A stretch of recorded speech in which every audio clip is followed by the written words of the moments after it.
Should you go watch Amazon's War of the Worlds? No! So if you know me, aside from watching good movies, my other favorite pastime is watching really bad movies. Movies that are so bad that I can make fun of them. They're honestly my favorite genre to watch, and when I heard War of the Worlds was one of the worst movies of the year, it kind of piqued my interest, so I decided to, not get any spoilers. I didn't watch any War of the World reviews. I didn't watch any clips. I immediately scrolled anytime I saw them on my For You page just because I wanted to experience this delicious garbage untainted. Is untainted the right word? Sounds a bit weird. Maybe like blind. Yeah, blind. I wanted to go into the movie blind. Anywho, fortunately, War of the Worlds is one of those movies that is so bad it's funny. And it's honestly not the worst movie I've seen. Like, it has a plot, it has characters. So I think that's all I can give it. This review is going to be a little bit different. I'm going to be going into spoilers because I can't really make fun of the movie if I have nothing to talk about. And I don't think anybody's really going to care if I spoil this movie because most of y'all ain't going to watch the movie. And I don't recommend you do. And if you do watch the movie, again, spoilers. The opening to my videos are just arbitrary. When I ask if you should watch a movie and I answer yes or no, and I've only been answering yes all this time, it doesn't really matter because you should probably go and see it and make your own opinion about it, but this time you should not go see this movie unless you're a freak like me and just like watching slop, delicious garbage, as I like to call them. So War of the Worlds is this alien invasion movie, but the formatting is a bit different from most movies. It's one of the movies that take place on a computer screen that got really popularized during COVID because, you can't really film anywhere because you got to stay inside. And they got really popular in the horror genre with some successes like the Dark Web movies and Host. We have to do something, and we have to do it now. Who's that?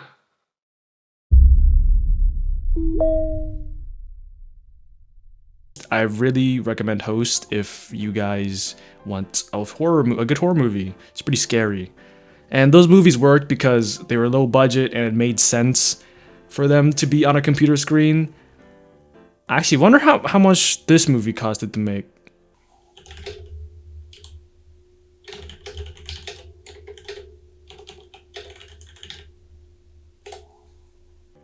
Huh. Okay, there's other sources saying that it was well below $10 million, but I read in an article somewhere that it was like Ice Cube's getting paid between $3 to $5 million. So the below 10 million don't really add up. So I'm gonna say it cost $65 million, which is kind of sad. War of the Worlds is based on a book, but I haven't read the book, so I can't really say anything about how accurate it is. I can guarantee it's probably not accurate though, but that's enough background information on the movie. Let's get on to the review. Here we go. Okay, so War of the Worlds stars Ice Cube as, I forget his name. I'm just gonna call him Ice Cube for the rest of the review. It's something like Radford or something. I don't know. These characters are so freaking forgettable, I don't try to remember their names. Ice Cube works for the Department of Homeland Security as this surveillance dude. He has access to all the cameras, passwords, everybody's personal information, what's in your Amazon cart. There's more important things to do than to worry about what's in people's Amazon cart. And honestly, he's a super stalker to his kids because he likes to hack in the cameras and spy on his daughter and tell her what to eat. He hacks into his son's computer to delete his video game and lectures him about being a bum that plays video games all day. And he's also the emotional core of this movie, or at least he tries to be. And the emotional core of this movie is that Ice Cube is just a really bad dad. Like, the movie pounds it into your face every single second it gets. All the characters are pretty much stagnant other than Ice Cube. He's the only person that gets any development. He's kind of the only person that has flaws that are really explored. The rest of the characters just bash him for being a bad dad. And like, he learns to work with them and they start liking him again. So I guess everybody else, I don't know. It just makes everybody else even more bland.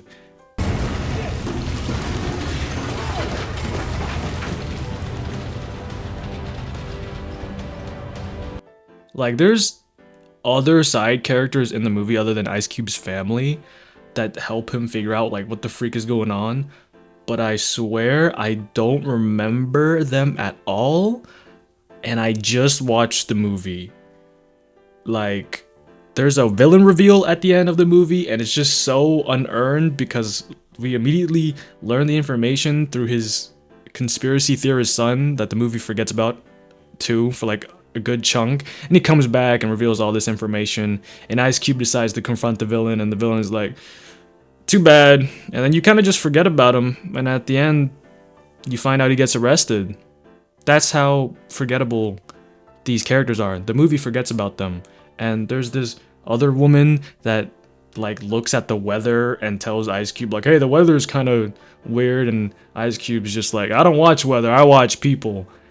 And she doesn't come back until, again, like, she comes back a lot, but again, I just completely forgot about her. He's grumpy too. And continuing to speak about Ice Cube is the funniest part of this movie. 80% of this movie is Ice Cube reacting to something. I don't think he sees what we're seeing because his acting is so bad, but it's so funny. Like, I don't even know if they gave him a script. It just sounds like they gave him an outline of a script. Like, it sounds like they just described what was happening on the screen, and then he just gave a reaction, and then they just used it. Clever little shit.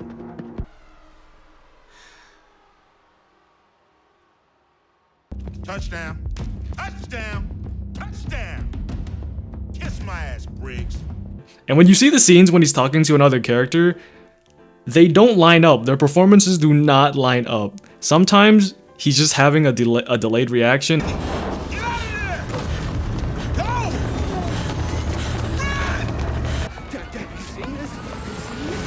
Dave, listen to me. Get out of there, now! Ice Cube doesn't really know how to act sad too. Like, Ice Cube's acting range is limited to like 3 faces. He has an angry face, a confused face, or just a bland resting face. And every single time he needs to be sad, he just uses that face, that bland face, that resting face. And you see all these problems laid out right at the beginning of the movie. And especially with Ice Cube, but you also see another really big issue about this movie, the editing. One scene could have Ice Cube looking at 20 different goddamn tabs and going through some hacker stuff, and you don't know what the hell is happening. And it gets really disorienting, and the freaking movie zooms into Ice Cube's face and into different tabs and into different things. And again, it's just extremely confusing to watch. And the poor editing doesn't just make the movie confusing, it also makes the movie absolutely unbearable to watch by the end. The movie has a bunch of these scenes that kind of don't progress the plot, and it just wastes a bunch of time, and it gets irritating when the plot is going nowhere. The movie likes to repeat a bunch of information that we already know. Ice Cube learns about this new information about the aliens and how they feed off of data, and then he just repeats it, but longer. They love my phone. These little guys are drawn to data. What do you mean drawn to data? It's And horses get those little bugs into the servers to get to the data. And then there's a bunch of these montages to show like what's happening in the movie, and it just wastes so much time. Also, the movie has a bunch of these tonal shifts where it tries to transition into a more emotional scene, but it doesn't work because the transition is done so terribly. I feel nothing. The movie cues sad music and they expect us to feel like sad or something. There's one scene where it makes sense, and the character, the daughter, calls out Ice Cube for trying to shift the conversation into something else.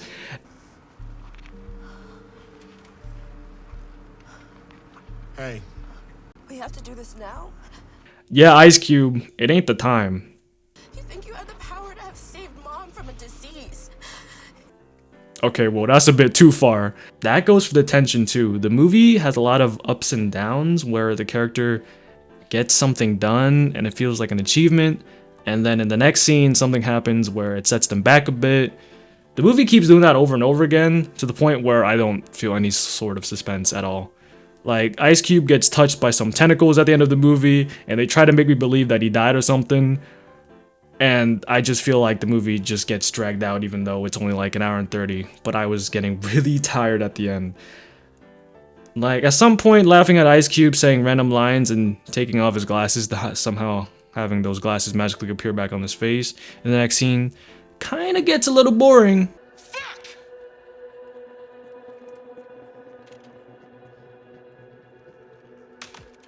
Another pretty bad thing about the movie is the amount of plot conveniences it has. You see, apparently, Ice Cube has the ability to get any type of information he wants. He's practically omniscient, except when the plot doesn't want him to be omniscient. Most of the time, when the movie wants Ice Cube to do something or get some information, it kind of just chalks it up to he's doing hacker stuff. Oh, the movie wants him to find his daughter? Don't worry, you can just hack into the hospital and their cameras. Oh, he wants the location of anything, like a vehicle or even a person? Oh, he's satellites, man. He's just hacking the satellites. Oh, he got kicked out of the computer and has no internet? Don't worry, his son can hack him back into the internet and into the system. It's you! It's you! Yeah. And about his son's character, so at the beginning of the movie, Ice Cube's trying to track down this infamous hacker called the Disruptor, and he gets the location of the Disruptor, but in reality it's just a decoy, and we kind of forget about that for a while because the aliens come down, and at the end of the movie we find out that the Disruptor is actually his son, and at one point he asks the Disruptor, aka son, for the password to his YouTube channel because I guess the Disruptor be live streaming on YouTube for some reason. And the password for that YouTube channel is his dead wife's name. You telling me the guy who can hack into anything, the guy that can get into satellites, drones, Teslas, Amazon vans, can't get into a goddamn YouTube account? Get away from that! And like, there's other times where like the movie like makes some really dumb too. Like Ice Cube's trying to figure out where his daughter is and like if she's okay because the aliens just landed, and instead of, you know, hacking into stuff because he's been doing it since the start of the goddamn movie, he decides to just call her, you know, just try to FaceTime her. And I don't know, I'm just kind of nitpicking right now, but it's a lot of plot inconsistencies that just make the movie bad. They have it all. It won't stop until they have it all. Some of the bad things that I found funny is that Ice Cube's daughter is like this world-renowned scientist that created like a revolutionary cell that can eat other sick cells to, I don't know, probably cure cancer or something. And her baby daddy is an Amazon delivery driver. Else, man, you need a tourniquet. Trust me. I'm a pro. The son also has this hacker friend group where they all have the same stock image hacker profile picture, and when they try to hack the aliens to fight back, it backfires and the aliens hack them, and for some reason I guess the aliens took their profile pictures away and turned on their cameras. So you just see a bunch of these dorks and then they get bombed and then they die. Get out of there! Start fire! Like, what the freak? And the CGI is honestly pretty bad too. So, little cherry on top of the bad cake. Overall, I think World of Worlds is just a pretty lazy movie. It's not the worst movie I've seen. It's not even close. But at least it has a start and an end. The plot and character writing are just uninteresting. The editing is awful. The pacing is awful. The whole concept of the movie just feels cheap. And it shouldn't be cheap. Freaking Amazon produced this movie. It's watchable. I'm not mad at it. But like, it's also nowhere close to being good. In the end, it's, you know, it makes pretty good, delicious garbage. So I'm gonna give Amazon's War of the Worlds a 2 out of 10. Most of the time, it's just gonna be me talking about movies without spoilers. But this time, I do get to talk about spoilers. I was gonna make this review much earlier, but then I got sick and then school started, so I was busy. But I finally got to do it, and I've been really wanting to do this video for a long time, and I had a lot of fun making it, so there's probably gonna be others like this in the future, and I want to get better at doing reviews. and probably making them longer and probably making them funnier. So the next review is gonna probably be The Long Walk, but that's gonna be a non-spoiler review because it's a movie out in theaters. So yeah, just thanks for watching.